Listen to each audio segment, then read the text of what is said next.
आप सबको जय मसीह की। आज हम मत्ती रचित सुसमाचार के दूसरा अध्याय का अध्ययन करेंगे। इसमें प्रभु यीशु मसीह के जन्म के बारे में जो लिखा हुआ है, किस प्रकार वहां का राजा घबरा गया, आज हम देखते हैं। और मत्ती रचित सुसमाचार 2 अध्याय में लिखा है ज्योतिषियों का आगमन। हेरोदेस राजा के दिनों में जब यहूदा के बैतलहम में यीशु का जन्म हुआ, तो पूर्व से कई ज्योतिषी यरूशलेम में आकर पूछने लगे, यहूदियों का राजा जिसका जन्म हुआ है कहाँ है? क्योंकि हमने पूर्व में उसका तारा देखा है और उसको प्रणाम करने आए हैं। यह सुनकर हेरोदेस राजा और उसके साथ सारे यरूशलेम घबरा गया।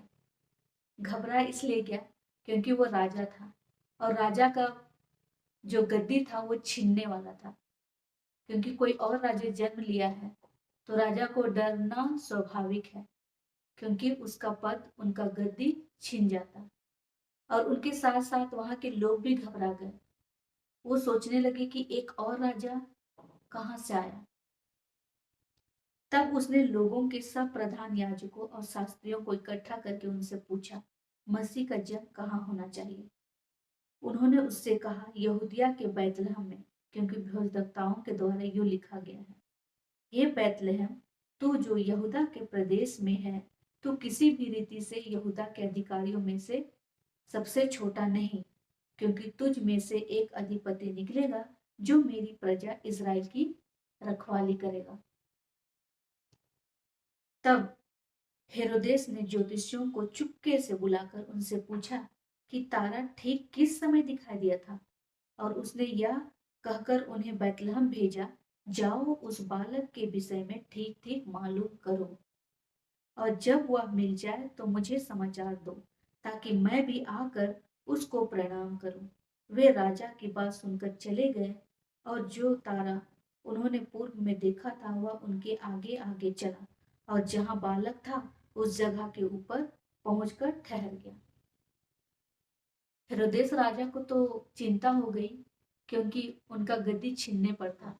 इसीलिए ज्योतिषियों को बुलाकर कहा कि जाओ, जहां पर वो बालक जन्मा है वहां पर जाओ और मुझको भी उसकी खबर देना, ताकि मैं भी जाकर उसको प्रणाम करूं। ये भली मनसा से उसका पता नहीं लगा रहा था, बल्कि वो खुद देखना चाह रहा था कि दूसरा राजा कौन है और उसको मैं नष्ट कर दूं, ताकि मेरी गद्दी सदा स्थिर रहे। फिर ये ज्योतिषी लोग सोचे कि ठीक है, हम आपको आपका पता हम आपको उनका पता देंगे, कहकर वो चले गए। और जो तारा था जो उनकी अगुवाई कर रहा था उनके आगे आगे चला, और जहां पर यीशु मसीह का जन्म हुआ था, जहां पर वो था वहां पर वो तारा रुक गया। उस तारे को देखकर वे अति आनंदित हुए। उन्होंने उस घर में पहुंचकर उस बालक को उसकी माता मरियम के साथ देखा, और मुंह के बल गिरकर बालक को प्रणाम किया, और अपना अपना थैला खोलकर उसको सोना और लोबान और गंधरस की भेंट चढ़ाई। यीशु मसीह को उन्होंने प्रणाम किया और उनको भेंट भी चढ़ाई। तब स्वप्न में यह चेतावनी पाकर कि हेरोदेस के पास फिर न जाना, वे दूसरे मार्ग से अपने देश को चले गए। स्वप्न में उस दिन वो वहां रुके, और उनको स्वप्न भी आया, और प्रभु ने उनको कहा कि यहाँ पर से दूसरे रास्ते से चले जाओ, क्योंकि ज्योतिषियों को पता नहीं था कि राजा हेरोदेस उनका इंतजार कर रहा है, कि जैसे ही खबर उनको वो दे और वैसे ही वो अपनी सेना भेजकर उस बच्चे को मरवा दे। लेकिन परमेश्वर ने उनसे बातें की और उनको चुपके से दूसरे मार्ग से निकल जाने की आज्ञा दी, और ऐसा ही हुआ। उन्होंने आज्ञा पाकर दूसरे मार्ग से अपने देश को लौट गए। तो इस प्रकार हमने देखा दूसरे अध्याय में। और यहाँ पर लिखा हुआ है, मिस्र देश को जाना। उनके चले जाने के बाद प्रभु के एक दूत ने स्वप्न में यीशु को दिखाई देकर कहा, उठ, उस बालक को और उसकी माता को लेकर मिस्र देश को भाग जा, और जब तक मैं तुझसे ना कहूं तब तक वहीं रहना, क्योंकि हेरोदेस इस बालक को ढूंढने पर है कि उसे मरवा डाले। हेरोदेस ने इंतजार किया ज्योतिषियों का, तो ज्योतिषी लोग लौटे नहीं, और इससे वो और क्रोधित हो गया। फिर वो पूरे बेतलहम में खोज करने शुरू कर दिया। अपने सेनाओं को, अपने सैनिकों को आज्ञा दिया कि जाकर उस बालक को ढूंढो। और पूरे उस प्रदेश में जितने भी बच्चे जन्मे थे उन सब की तलाश होने लगी। और परमेश्वर पिता ने यीशु को स्वप्न में दर्शन देकर कहा कि उस बालक को लेकर मिस्र को चला जाए, क्योंकि हेरोदेस राजा इस बालक को मरवा देने के लिए ढूंढ रहा है। तब वह रात ही को उठकर बालक और उसकी माता को लेकर मिस्र को चल दिया और हेरोदेस के मरने तक वहीं रहा, इसलिए कि वह वचन जो प्रभु ने भविष्यद्वक्ता के द्वारा कहा था पूरा हो, मैंने अपने पुत्र को मिस्र से बुलाया।